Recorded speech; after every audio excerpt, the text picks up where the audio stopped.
नागपूरकरांसाठी महत्त्वाची बातमी आहे। आगामी नागपूर महानगरपालिका सार्वत्रिक निवडणुकीच्या पार्श्वभूमीवर शहरातील बस सेवेत तात्पुरते बदल करण्यात आले। निवडणूक प्रक्रियेसाठी बस उपलब्ध करून देण्यात येणार असल्यामुळे 14 आणि 15 जानेवारी रोजी नागपूर शहर बस वाहतुकीवर परिणाम होणार आहे।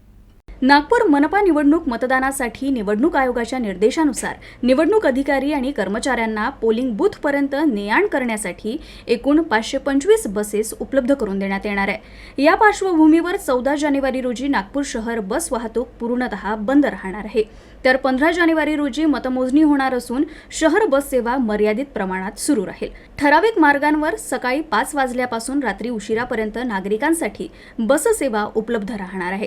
या कालावधीत नागरिकांना होणाऱ्या गैरसोयीबद्दल नागपूर महानगरपालिका प्रशासनाने दिलगिरी व्यक्त केली असून नागरिकांनी सहकार्य करावं असं आवाहन करण्यात आलंय।